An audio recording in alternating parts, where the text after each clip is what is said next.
കഴിഞ്ഞ മാസം കൊടുത്ത ഒരു പരാതി, അതിൻ്റെ ഓരോ ഡേറ്റ് ഇട്ടിട്ട് നവംബറിൽ കൊടുത്ത പരാതി ഇന്ന ദിവസം ഡിസംബറിൽ മുഖ്യമന്ത്രിക്ക് കിട്ടുന്നു, മുഖ്യമന്ത്രി പോലീസിലേക്ക് അയക്കുന്നു, പോലീസ് ഇന്നലെ 8-ാം തീയതി അങ്ങോട്ട് ഇന്നലെ മിനിങ്ങാന്നങ്ങോട്ട് കേസെടുക്കുന്നു. ഇതാണ് സംഭവം.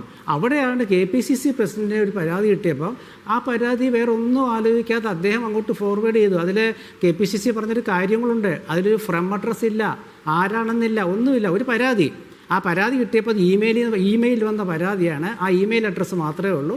നേരെ ഫോർവേഡ് ചെയ്തു. അന്ന് രാത്രി കേസെടുത്തു, അന്വേഷണം തുടങ്ങി. നോക്കൂ, മറ്റേ കേസ് അപ്പോൾ മറ്റേ പരാതി എത്ര ദിവസം വൈകിപ്പിച്ചു. CPMൻ്റെ മുൻ MLAക്കെതിരായ പരാതി. ഞാൻ പേര് പറയാറില്ല, പേര് പറയുന്ന സ്വഭാവം എനിക്കില്ലാത്തതുകൊണ്ട് ഞാൻ പറയുന്നില്ല. CPMൻ്റെ സാംസ്കാരിക മുഖമാണ്. അപ്പോൾ ഇതൊക്കെ സ്ത്രീകളെ ഇങ്ങനെ ചില ആക്ഷേപങ്ങളും ആരോപണങ്ങളൊക്കെ വരുമ്പോൾ അത് രണ്ടായി കാണുകയാണ് CPM. അവിടെ കോൺഗ്രസിൻ്റെ ഒരു നിലപാടുണ്ട്. എന്താണ് നിലപാട് അജിംസിനറിയോ? അതായത് കോൺഗ്രസ് ഒരിക്കലും അശ്ലീലത്തെ ഒരു ആയുധമാക്കി മാറ്റാറില്ല.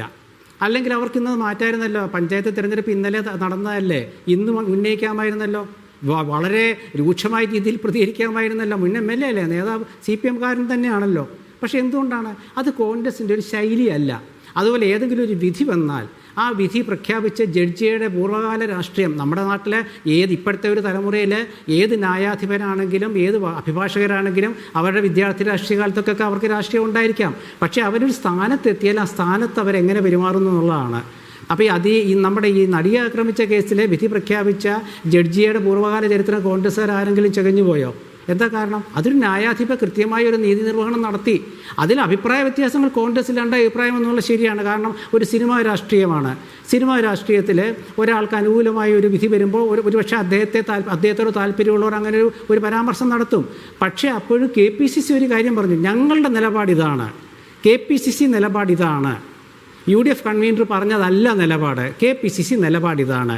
പ്രതിപക്ഷ നേതാവ് പറഞ്ഞു, കോൺഗ്രസിൻ്റെ നിലപാട് KPCC പ്രസിഡന്റ് പറഞ്ഞു. പിന്നെ അതിലൊരു ചർച്ചയില്ല. അത് പിന്നെ ചർച്ചയാക്കി കൊണ്ടുവരുന്നതിന് രാഷ്ട്രീയ ഉദ്ദേശം കാണും. അതുപോലെ തന്നെയാണ് അപ്പുറത്തെ കാര്യം, അതുപോലെ തന്നെയാണ്. കാരണം അവരെടുത്ത നിലപാടുകളാണ് രാഹുൽ മാങ്കൂട്ടത്തിൽ വിഷയത്തിൽ വ്യത്യസ്ത അഭിപ്രായമായിരുന്നു. അത് അഭിപ്രായം പറഞ്ഞിട്ടുണ്ട്, തീർച്ചയായിട്ടും അഭിപ്രായം പറഞ്ഞിട്ടുണ്ട്. അവിടെ ഞാൻ പറയുന്നത് ഒരു രാഷ്ട്രീയ ആരോപണം ഞാൻ ആദ്യമേ പറഞ്ഞല്ലോ. അതായത് ഒരു കോൺഗ്രസ് നേതാവിനെതിരെ ആണെങ്കിലും ഒരു CPM നേതാവിനെതിരെ ആണെങ്കിലും ആ കക്ഷികളിലെ ചില നേതാക്കൾ അവർക്ക് തുല്യമായ കാര്യം പറയും. ഇപ്പോൾ നമ്മുടെ EP ജയരാജൻ കൺവീനർ, LDFൻ്റെ മുൻ കൺവീനർ, അദ്ദേഹം 2 ആഴ്ച മുമ്പ് നടത്തിയ എന്താണ്, ഒരു കൊല്ലം MLAയുടെ കാര്യം ചോദിച്ചാൽ പറഞ്ഞു അത് സിനിമയിലത്തെ കാര്യമല്ല, അത് സിനിമ, ഇത് രാഷ്ട്രീയം. അപ്പോൾ അദ്ദേഹം ഒരു CPMൻ്റെ അരിവാൾ ചുറ്റിയ നക്ഷത്രത്തിൽ ജയിച്ച MLA ആണെന്നുള്ളത് EP ജയരാജൻ മറക്കുകയാണ്. അപ്പോൾ അത് അദ്ദേഹം പറഞ്ഞത് പാർട്ടി നിലപാടാണോ?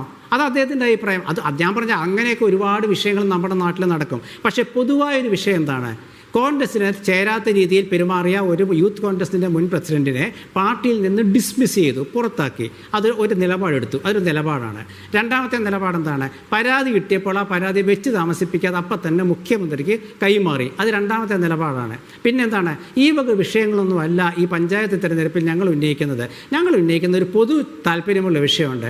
അത് ശബരിമല ശാസ്താവിൻ്റെ സ്വർണം കടത്തിയ കേസിലെ അറസ്റ്റിലായ CPMൻ്റെ മുൻ MLAയും CPMൻ്റെ മുൻ പഞ്ചായത്ത് പ്രസിഡന്റും ആയ മുൻ ദേവസ്വം പ്രസിഡന്റുകളൊക്കെ ജയിലിൽ കിടക്കുന്നതാണ്. അവരുടെ കാര്യത്തിൽ അതിൽ CPMൻ്റെ നിലപാടെന്താണ്? കുറ്റാരോപിതർ.